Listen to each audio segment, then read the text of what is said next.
Hello, everyone, and welcome to our Long Island Water webinar, The Slow Violence of Nitrogen and PFAS.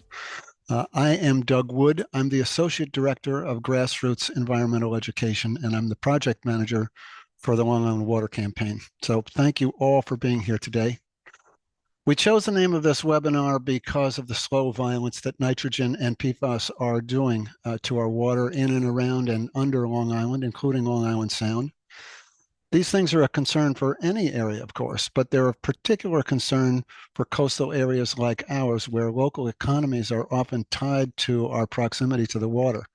And on Long Island, where we have a sole source of drinking water literally under our feet, the concern is understandably magnified. Today, we're going to hear from three nationally recognized experts, people who have been studying these issues for a while and who can help shed some light on the problem and talk authoritatively about things we can do to alleviate some of the damage that's being done.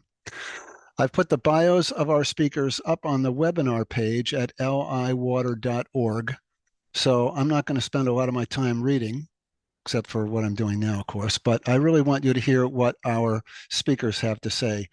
So you can check out their bios to learn more about them, as I say, on the website. During the presentations, you can put all your questions in the chat. And when all three of our speakers have finished, I'm going to pose your questions to the panel. This is your chance to find out what you've always wanted to know about nitrogen and PFAS. There are no dumb questions. Don't be shy. Put your questions in the chat and we'll try to get them answered if they're not answered in the presentations that you're going to hear today. And then after the Q&A, please stick around for a few minutes because I want to tell you a bit more about the project and our plans for this spring.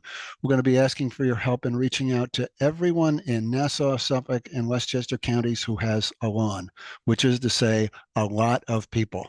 We need to reach the public with our message, and we have some ideas about how to do that, and we want your ideas. So please stay if you can. I want to give a special shout out to our friends at the New York State Department of Environmental Conservation who are with us today, our friends at the Long Island Sound Study, our friends at Cornell Cooperative Extension, the many elected officials and staff members who are with us today, and of course to all the nonprofit environmental and community groups across Long Island and Westchester who have signed up as supporters of this campaign. We're very, very appreciative of your support. And I have to give a special shout out to my fabulous intern from Bennington College, Genevieve Hammett, who killed it putting this program together. Thank you, Genevieve. We miss you terribly. I also want to acknowledge that our campaign is made possible in part by the Long Island Community Foundation, and we are very appreciative of their support as well.